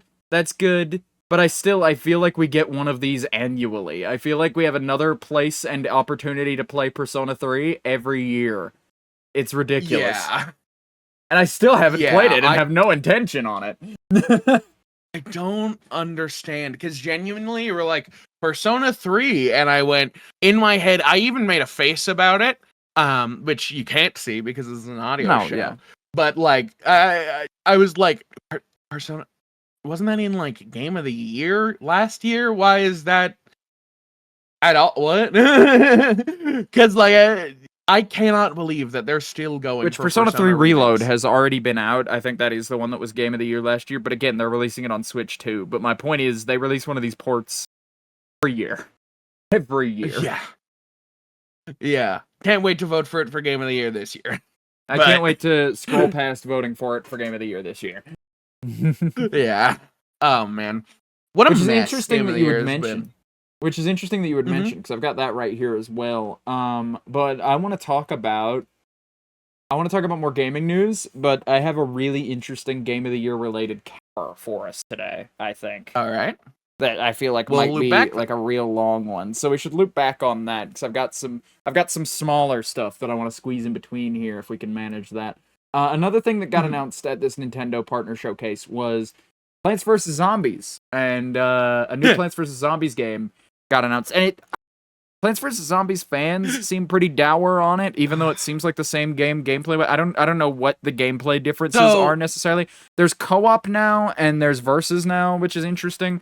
But the big headliner to me, to me at least, real quick, is that like almost like the original artist for Plants vs. Zombies, they still use that art everywhere, and yet that guy doesn't really get paid anymore. He's not really working on it anymore, which I feel like I've is actually big doo-doo. Big doo-doo. I've got a lot of history. Plants vs. Zombies history? Plants vs. Zombies, or at least I know a lot of history. So Plants vs. Zombies 1 was a developed game by a single person, probably the person you saw on Twitter complaining about it, who, not necessarily a single person, but mainly a single person with a team. And they made Plants vs. Zombies, the first one. Right. And PopCap was fine with it. Prior, they had made whatever, Insane Aquarium, yada, yada, yada. He had explicitly said that he doesn't like microtransactions. The Peggle guys? They are the Peggle guys, yes. They are also the Plants vs. Zombies guy. Yeah. I hadn't thought about it. Anyhow. But after that, he made that game, and then they were like, okay, we're going to move it to mobile with some transactions that people can make and buy plants and stuff. And he was like, I don't like that. I don't like that at all, but fine, whatever. Make it small. Make them really small microtransactions. And then he got fired, or he left, or something like that. And they made Plants vs. Zombies 2, which was a microtransaction fest. It was infested with every 3 seconds. Would you like to buy this? Would you like to buy a power-up to make this level easier? Would you like to buy a whole new plant? Would you like to pay for a plant that you can only use 2 times? Like, as is the mobile game trapping. Everywhere. First you make it good, then you inshitify it until it's unplayable. Yeah. And it has just gone downhill from there. EA got their hands in it. EA, I don't even need to say what they were doing, but they're the ones who did fucking Garden Warfare. Yeah. Like, EA did Garden Warfare, and then PopCap continued just barreling through these goddamn remakes so that they can get, like... They made, like, Plants vs. Zombies 3 somewhat recently, which was nasty looking, and it looked like it sucked ass. I remember seeing art from that, and it looked real bad. There was... Was the EA made one? Garden Warfare, wasn't that like live service? Didn't it have like Fortnite-esque Garden seasons? Warfare was live service, yeah. I remember seeing like it ads didn't have seasons, for like, hey, here's like our new neighborhood theming for Garden Warfare or whatever, and being confused like, is this its own Plants vs. Zombies game? Didn't they just make one of these? And it's like, no, there's an expansion for that Plants vs. Zombies game. And I was like, isn't Plants vs. Zombies like fucking Angry Birds-esque in its like damn near being a Flash game? How is it complicated enough to warrant that? And so as an outsider, what I've been seeing of this franchise has been like its obvious shitification over the years of like, the first one looked nominal, the second one looked okay, and then beyond that, everything was very obviously like divorced from its original creator. To like a degree. Yeah. Like you can tell in like the art for something like that when it's like, the guy who like cared about this is gone, and like only the people left are the people who want to make money off it. You know? Yeah. Yeah, George Fan. He's the Plants vs. Zombies guy. I don't want to say that like nobody working on the new Plants vs. Zombies game gave a shit, because it seems like they kinda did. But, like, again, just the way that franchise has gone about its existence just seems kind of scummy to me. So I've just sort of steered clear at every opportunity. It just seems like another indie creator being taken advantage of and signing a contract he didn't know he was like exactly what he was signing into, if I had to take a guess. Because that's a tale as old as time at this point when it comes to, like, indie games, indie movies, any sort of indie art that ends up being, like, picked up by a major studio. That's why when you get something like Blumhouse's Five Nights at Freddy's movies, or like you get hopefully A24's Backrooms movies where they're like pulling actual talent who worked on the thing and give a shit about the thing, why that's such like a glory moment and so like awesome for those franchises is because that's damn near impossible in today's economy. Like that just does not happen. That's like a unicorn. Like from Peggle. Yeah. So George Fan created Insane Aquarium. Created Plants vs. Zombies, got fired, and the only credit he's had in a Plants vs. Zombies game since was in Plants vs. Zombies 2 as a special thanks for the creator of this entire game. So yeah, one special thanks? Like that is... Yep, one special thanks in one of the games. Like, I think you create the game, you were the designer of the first game, you get to have special thanks every game ever. You're the designer of it. Yeah, unless man. you like or are like in a at notch least situation where you find yourself like disgraced publicly. I feel like the company is obligated to say, "Hey, this is the creative mind that made this possible. Thanks to him." In the credits, I feel like that's the least. And you the can worst do. part, I'm looking at this guy's Wikipedia. Insane Aquarium, Plants vs. Zombies. He's got Wrath of the Gopher prior to that, but that was Wrath of the Gopher. I don't know what Wrath of the Gopher is. But then after PopCap, after he works on Plants vs. Zombies in 2009, he then works on Diablo 3 in 2012 and does not get any work until he has his own studio and made Octageddon, which I've never heard of. But that doesn't sound great. That it's a game we've never heard of after working on Diablo 3 and not having any work until opening your own studio. But is it recent? Exactly. Yeah, Octageddon is from 2018. It's like a mobile game. Oh, not that recent. It's a mobile game though, so it makes sense we haven't heard of it because I don't know about you. I don't play mobile. My phone does not play games. I don't play games on my phone. I use it for like social media and taking a picture every now and again and Googling stuff. Yeah. That's what my phone is for. And watching movies and TV shows and shit in bed. That too, I guess. But yeah, this looks very much so like a very simple, almost like Plants vs. Zombies 1, because again, he's not a huge developer. He's just he's one guy, and that's fine. He's a guy who like practically makes mobile games, you know. So he's a guy who does now make mobile games, But like good mobile games. Honestly, we've been playing Castle Crashers recently, and I want to talk about Plants vs. Zombies and Castle Crashers in that sort of same simplistic arcade style video games are kind of just a dead medium these days.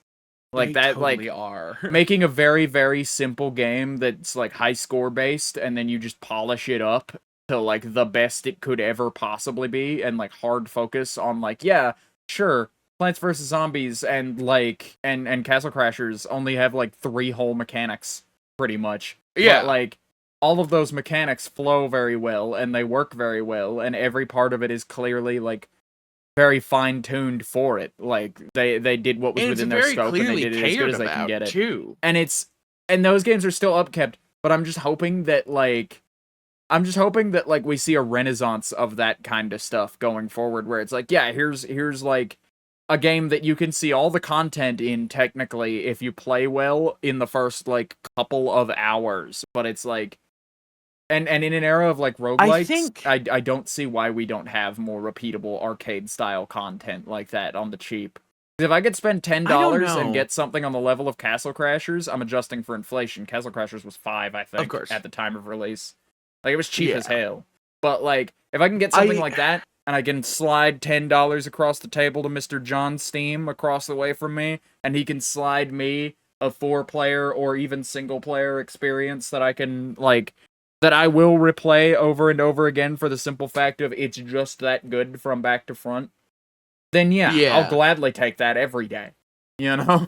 Here's the sad I thing paid that I realized while playing for a narrative game I played once. What's the sad thing? And I think we talked about it while we were playing it, but We've talked about friend slop in the past, and I don't agree with that as a thing, but that genre of game seems to be where that's been replaced to, is like, well, if somebody thinks I'm gonna make a fairly simplistic game, they're probably going to make a multiplayer game. And I do think it is really sad that it has been Yeah, taken they're gonna over make by a this, multiplayer roguelite with very simple mechanics that's kind of silly. That's what we're gonna do. Exactly.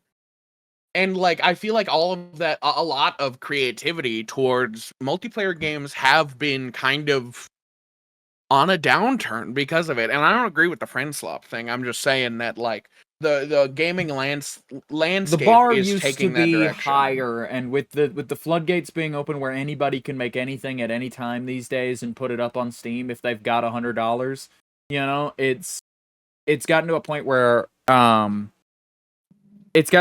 the bar has just been lowered for what is acceptable for a good game, because consumers, turns out, will take a lot lower than like was expected in the Xbox 360 era, you know, today. And that's just where we're at, and it's kind of sad, but like honestly, I like Peak, I like Lethal Company enough, I like Repo, I like all these games that are just as much as they need to be and no more, you know, even if they are a bit jank and off-putting sometimes. But like we need more well-crafted short-term experiences like that. Like we need more throwaway content to be higher quality. Like disposable stuff used to, like Castle Crashers used to be a fuck it, I'll spend $5, it's a disposable game kind of game. And now like it's regarded as like this is like one of the like best multiplayer games you can get on Steam for $5, you know? And I feel like that's strange and odd. You know, I feel like that game being able to stand as a well-polished piece means a lot more to what we have today than what it says about its contemporaries, you know? Yeah, exactly. Like, I think a lot of, like, the nostalgia in modern day is simply because a lot of games were genuinely just better back then, like, in their practices and polish. But that's beside the point. Like, you got more? That is the point. I do have one more. Like one more addendum to it, because like I don't know, I'm thinking about that H Bomber guy video about the Deus Ex game and how he goes into that like gaming in the era of Deus Ex, the first one in the 90s, if something needed to be changed, it was a hell of a lot easier to do that later in the development cycle. And it feels like later in the development cycle is getting pulled back after, like it's being pushed after it gets released, and I'm thinking that's a really you shove bizarre... your game out the door in beta, and then you update it over time as a live service game that exists in what used to be the Steam Greenlight program, and has... I think it says a lot that Steam used to have a Greenlight program for games that aren't quite ready for full release yet, but are in beta. And now half of them are all not ready. And now there's no Greenlight system, they just go straight out onto the store. I feel like that's more of an indicator of what we're talking about than anything ever could be. You know? Absolutely. Yeah. The fact that they're not I think demos early access games and they're just another game on the front page is odd to me. Yeah. Yeah. I do think it is bizarre that the development cycle for video games have been like elongated past their date, because like in that video he talks about how like of course it is much harder for the game released way later that has way more features to mix stuff around in there, but it's like, oh, of course, and it's much harder for an indie developer to like just put out a finished game to begin with, again, because they're of course, yeah, a person, they don't have people and to that's play where a lot of this material is coming from. So there are qualms on both sides of it, but where are you going? Mm-hmm. No, I just mean that like it's interesting, this level of video games where it's like games come out and they're done, and they like that doesn't happen anymore unless it's a AAA game, and I think that's really sad. I think that more people should be more interested even AAA in playing games, alphas. You know, mm-hmm. Even AAA games more people are a lot worse off. Yeah. More people should be playing alphas and talking to the developers about it. Like, I think that more alphas should have direct contact with the developers and saying like every alpha game should have an F4 button. You press it, you get a message pop up, and then you can say, "This is my problem." There you go. Because Steam, otherwise, Steam forums exist. Like, you can use the Steam help guide to bug report, but then it becomes a public forum post and not a bug report. And so, like, I want to be able to hit. You know what I want, Steam? I want to be able to shift tab literally any game I have open, no matter who published it. Hit a button that says bug report. Type out in a text box what my bug report is. I want the ability to attach a clip or a screenshot taken through Steam, and then I want the ability to hit send, and it will go straight to an inbox of the developer of the video game. And then, like, a AAA studio will be able to route that to a guy, that guy will see it, that guy will fix it. I think having a universal bug reporting system built into Steam is the way. That's my solution to this problem today. I don't know that it's foolproof necessarily, but that's where I'm at. And not giving us any opportunity to, like, help them fucking fix it. When that's the fucking point of an alpha. Reports, even the ones that have bug reports, every time, because there's not an inbuilt bug reporting system other than, like, just the Steam forum, the, like, Steam help guides and shit. The way that people do it is, the way that I do it is, when I run into a bug in a game, as long as it doesn't scam me out of my money and make the game entirely unplayable, I will try to find where the bug report system is if it's bad enough. But typically, I won't go through the full effort of, all right, well, let me go to your proprietary website. You want me to do it in a Google form? Okay, well, I'll go to the Google form from your website, and then I'll type out the bug report. You can't attach a file here, so I've just got to figure out how to explain this in text. All right, let me explain the issue in text to the best of my ability, and then hit send. And then I hit send, and it's like, oh, you need my email to put me on a newsletter before I'm allowed. Okay, fine. And then hit send. I'm not going to go through the trouble. I'm not going to go through the trouble, and 90% of the audience exist in your game.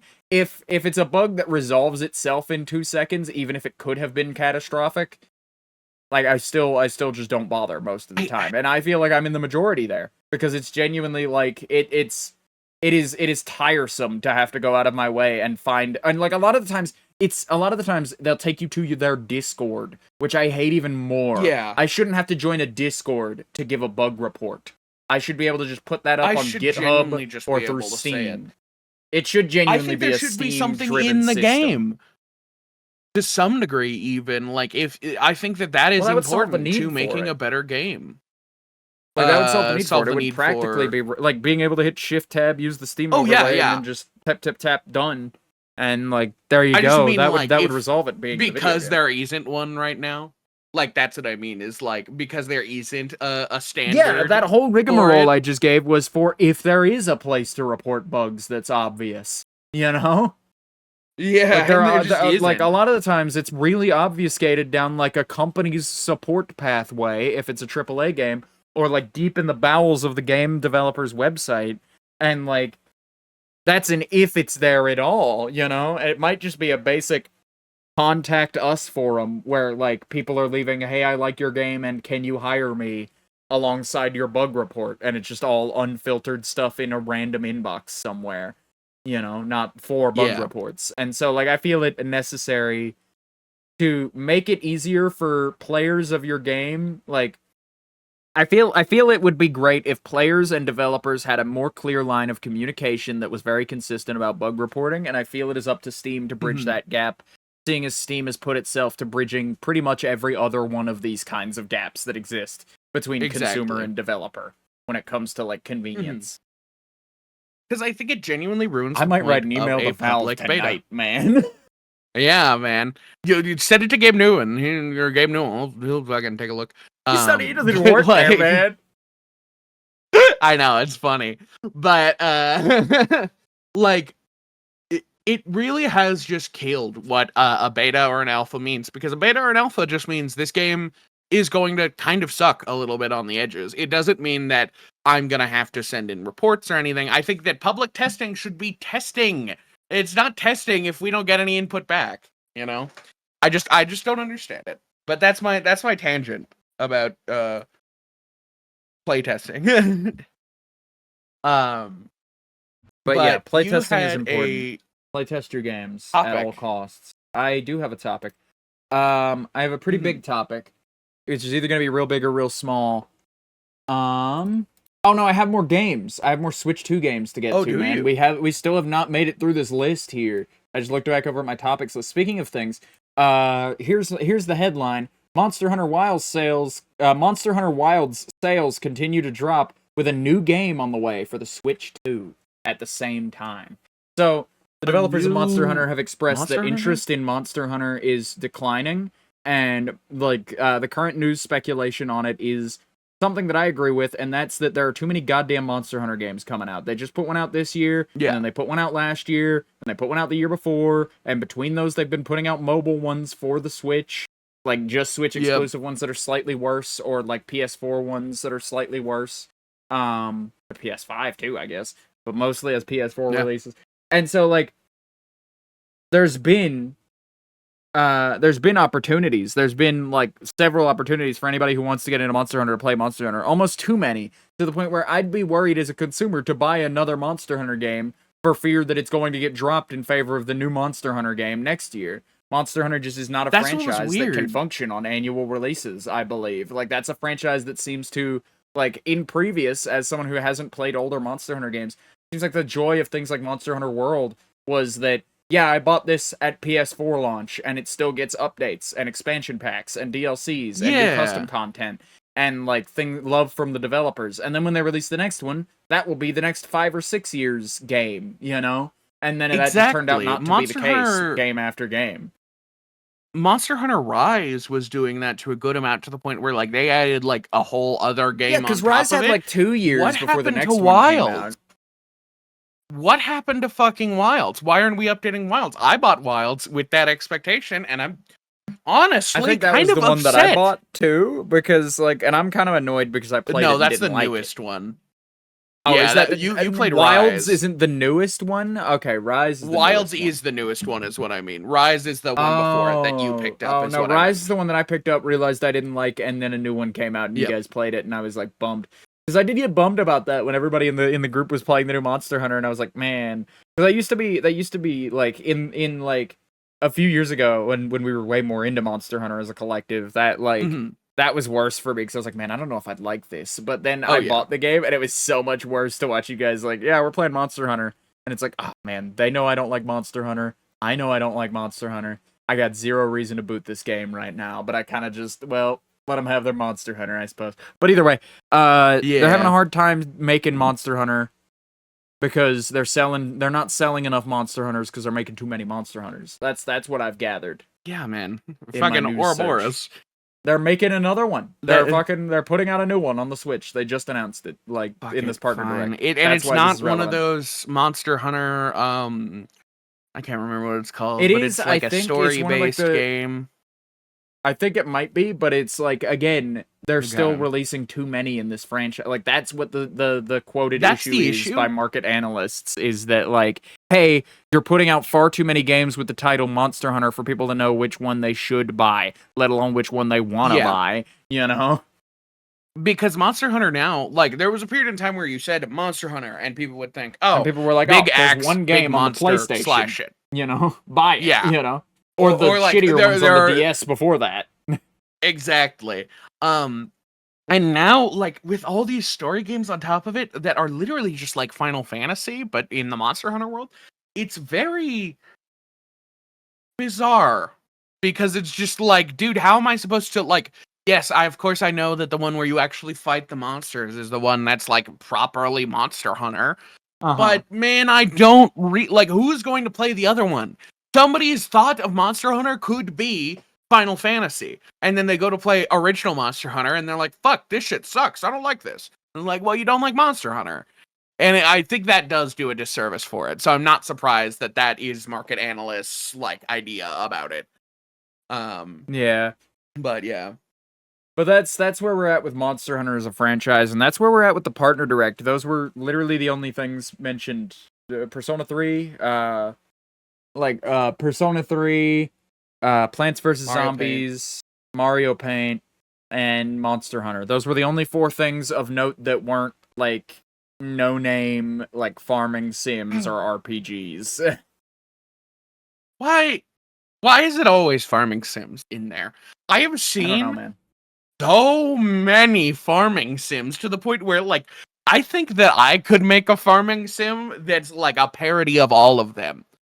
where it's like they're all like the same format. You know what the issue with that is? We already have parody farming sims. We have had them because other people have had this exact same thought of, damn, there's a real oversaturation of these. I should make Poop Butts Turnip Farm. And then they make Poop Butts Turnip Farm, and it's another cozy farming sim, except this one is making half-ass jokes at you. You know? Mm-hmm. And it's like, you're adding to the problem more than you're helping. Like, it's such an easy, like, format to pick up because they all look the same. Something Arcadia is just like that. Guys of Arcadia, is that it? Skies of Arcadia or something. Yeah, like I don't know. It's just a bunch of those games. They all look the same, and every time I watch a Nintendo Direct, it's like I'm watching the last Nintendo Direct, but from an alternate universe. It's like watching Interdimensional Cable, where it's like this is like something that you know, but it's different this time. It's like looking at like the iterations of a Mr. Beast thumbnail, where it's like one is just the same exact thing in a different font this time, you know? Yeah, like Mr. Beast has a red shirt on his on this thumbnail. That's the difference. To the point where leakers for directs are starting to be more and more and more correct. Simply because they're following the pattern of anime game, game you care about, anime game, farming sim, game you care about, farming sim, anime game, and over. Yeah, pretty much. 2 whole things worth looking at in an hour-long conference of games that like 10 people will buy and 8 people will like. And this was an actual direct instead of like one of those treehouse things that they do? No, this was a partner direct. That's what it was. It was a Nintendo's partner direct.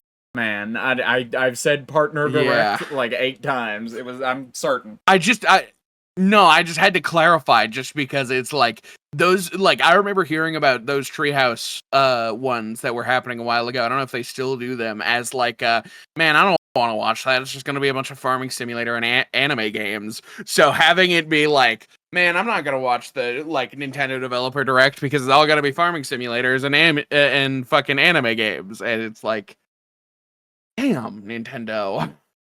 Damn. That's all I got to say about it. Yeah, they get no better. Honestly, they get no better. But speaking of game showcases that have already happened this year, Summer Games Fest came and went and had a few cool announcements in it. But that was a number of weeks ago now. But nothing really that was worth talking about on the show, weirdly enough. Nothing that I really felt a kinship with enough to mention on the show. But Jeff Keighley pulled off a pretty decent Summer Games Fest this year, apparently. I think it went off pretty well, if I remember right. I don't remember any notable controversy from it, so that's pretty good for a Jeff Keighley event these days. But speaking of Jeff Keighley events, Game of the Year, what are we thinking the nominees will be based on what is out already this year? Death Stranding 2 is out there already. Death Stranding's on. That's my topic. Like, like, what do you think is going to be at this year's Game Awards show as a game competing? But more specifically, what are our 5 for Game of the Year this year that we think will be up there? I'm looking up Top Games 2025. I don't think Split Fiction's on there. I think Split Fiction is firmly in the like. I think Split Fiction is firmly in the category of multiplayer co-op game. I think it's gonna win best co-op. I don't think it's gonna win best game. Yeah, like by far. I think. What's your personal list? If I had to do 5, my personal list. Death Stranding 2 would win Game of the Year, but that's because I'm a Kojima fanboy. I don't think that it's everybody. I to the point where I care more about the People's Voice Award that they do rather than that one, because if the People's Voice gives it to Death Stranding, great. Kojima earned it. But like I don't want there to be a lot of like insider shit going on. But Death Stranding 2, I think Doom the Dark Ages is gonna make it there. I think that Oblivion remake is actually going to make it on there, and I think that's going to be our, Oblivion remaster, right? Yeah, I think that one. That's going to be our like. How do we feel about that one? That one's going to be our controversial one, but that's clearly one they put some effort into. Oblivion's a little bit more than a re-release of an existing game. Like those Last of Us remakes that were up there were ew. They were like they were remasters of games that came out 2 years ago, so they didn't really have to do a whole hell of a lot, you know. But this is a remaster of like a 10-year-old game at this point. 10, 15, actually, closer to. Yeah. And well, so they like, re-voice acted and everything. Like, yeah, they redid and had to rerun a lot of ground in this one enough that I would be fine voting for it if I genuinely thought it was one of the best games that came out this year. I'm still not entirely gung-ho about a remake being on there, but at least it's a high-effort remake this time. Like, not only am I upset with that, I'm I was just upset with the quality of the remaster last year more than I was upset with the fact that it was a remaster. That still is an upsetting factor, though, for the most part. It still is upsetting. But I think the secondary thing about it. Your last two. Go ahead. Yeah. I think Elden Ring Night Rain is going to make it on there. I haven't heard much about it, but Elden Ring has made it there every time that they've fucking sneezed the word Elden Ring. Didn't they do no, last year was Shadow of the Erdtree. That was the DLC. Elden Ring Night Rain is a entirely different game. It's a 3-player roguelike that is just like Dark Souls inspired. You don't Elden Ring Night Rain. Okay. Game. Yeah. I think that's going to make it there. I think that's going to be in the multiplayer category for sure, but I think that's going to be our carryover from the multiplayer category to the Game of the Year category. I think I can agree with you on that one. Yeah. And then I think the only one that could make it is either maybe Claire Obscure, which I've just heard good things about all around, and maybe South of Midnight, because that one looks pretty good for what it is. And it was shown off last year. I think South of Midnight is probably a solid option. Yeah, because they always get one that's like, this is kind of a more niche game, but it was really good, that they put in the Game of the Year lineup. Right. So here's my thought. Mm-hmm. I think I agree with most of your Game of the Year choices. I think Death Stranding 2. I think everything you picked is just about what I expect to be there, more or less. I want to talk about the best indie category, because I feel like best indie... We've gotten a lot of really weird indie games this year. We have. Like, AAA's been pretty quiet, and indie games have been pretty loud, to the point where I wouldn't be surprised if one of the following games I'm about to mention ends up somewhere in the Game of the Year contending list, assuming they have the longevity that they need for it. First off, Repo.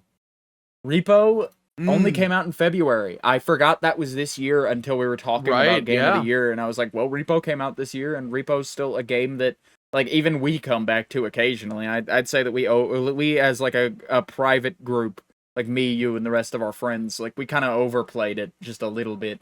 So, we personally have a weird taste for it.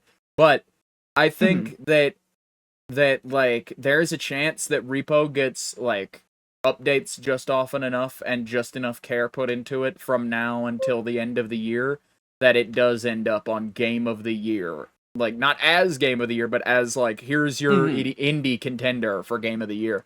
But I think it will most certainly, without a doubt, be in the best indie games category. There's no way it's not in that for this year, because it really is, a really solid game, and I feel like it does...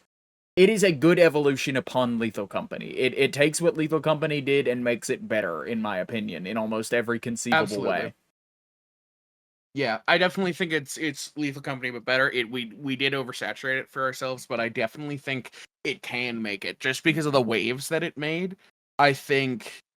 I don't know. I'm seeing a lot of people already on the well, I'm glad that Peak is getting updated, unlike Repo. And when Repo was out, it's, well, I'm glad Repo's getting updated instead of Lethal Company. And it's it feels like they all fall into the same trapping. So I think that could be the only reason why it doesn't make it there. It's just because there's enough people around it who are like, no, I don't want to play Repo type of thing, because there's Peak. And things like that. Another game that I think could end up on our Indie Game of the Year list, speaking of, is Peak. I think Indie Game of the Year for Best Indie could go to Peak very easily. Assuming that game doesn't somehow manage to crash and burn between now and then, which is very possible because its developers seem very... Aggro Crab and Landfall both are very erratic developers who are very quick to... on and off a project, and they're very quick to, add things to their games, on a whim, and so, it could be very, It could be a case of abandonment. It could be a case of feature creep. It could last just fine. It's really hard to tell. Yeah. What do you think about Peak's position? I think that's another one that has a chance to be to be on the Game of the Year contending list as like our indie game on that list as well, potentially. Yeah, I don't know that it's Game of the Year material. That is possible. I don't think it's Game of the Year material. I do think it's possible. I definitely think that it will probably make it to Indie Game of the Year. Like it'll broach that fairly comfortably. Yeah, it'll be in the like runner-up spot minimum, you know? Yeah. Like, I don't know. There's also Schedule 1, which we didn't get to talk about, because, like, Schedule 1 is it made huge waves for what it was, honestly, in my opinion. So I wouldn't be surprised if people were interested in giving that Game of the Year as well. But I do think Peak is definitely going to land itself a spot. It's either going to be Peak or Repo. I think we're gonna. I think they have a category for controversial games, so I fear that Schedule 1 might be deemed either like the subject matter might be too controversial for it to even be in the running for indie, or it might be placed in like the most controversial category as a contender there of like ooh, because there was a lot of talk around that game's release for its like theming and whatnot. And I think that game is really good. Aside, like I had a really good time with it for the time that I spent with it, and I got. Let's see. I've got Steam open here. Let's find out real quick. 29.4 hours in that game. 29.4 hours, and then I had a solo save, and that made my, like, that was just us playing together, but my fucking solo save, let me see. Schedule 1, 79 hours. Yeah, no, like, that's definitely my most played indie game of this year so far, I think.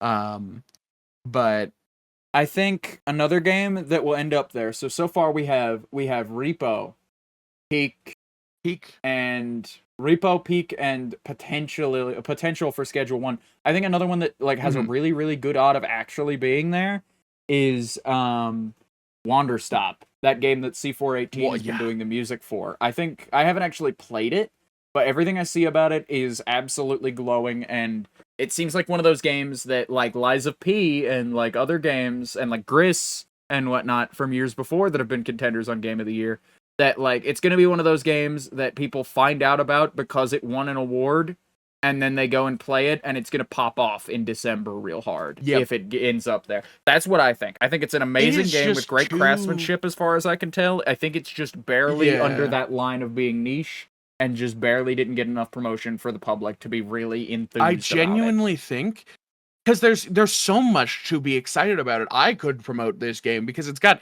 the lead writer from the fucking Stanley Parable working on it. We've got C418. There's a lot of good talent. And Davey fucking Reedon, look at C418, and look at the thing.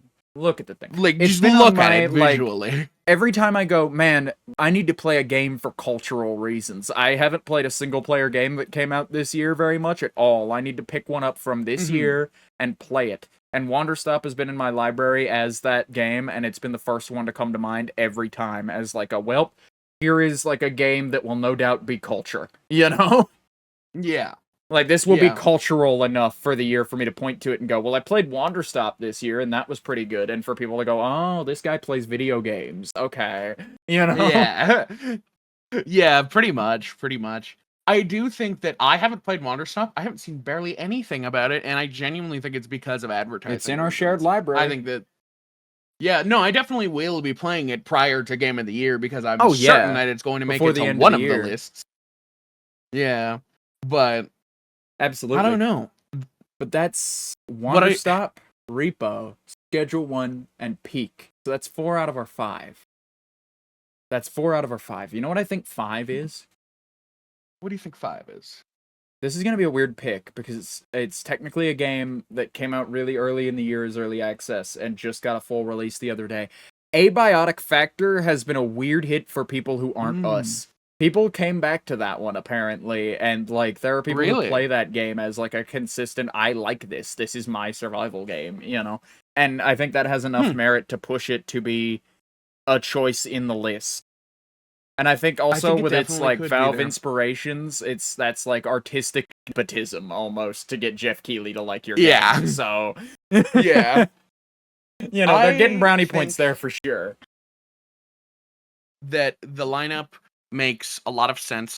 Yeah. Yeah, and that leaves the list for, you know, Peak, Repo, maybe Schedule 1, Wander Stop, and finally Abiotic Factor, which was our funny pick. But I definitely think that's right. And you know what else I think? I think it's time to end the episode. Thank you guys so much for watching. We've got a Patreon. You should check that out. That's going to be in the description. It's also on our card page with our card page down there where you can see all the other stuff we do. If you want to see Fizzcraft or anything like that, yeah, just me. You can only see the shit that I do. Don't My look part at of the page will other all be one. redacted like a government document when you get there. Don't dare try to interact with it, or an FBI agent will be knocking on your door within the hour. Goddamn. But regardless, enjoy the card page and the Patreon. Yeah. New Sheds half episodes of every them. Sunday at 3 p.m. And I think that's about all I have for you guys. So thank you so much. And you have any closing words, Vox? Redacted. See you later, everybody. Goodbye.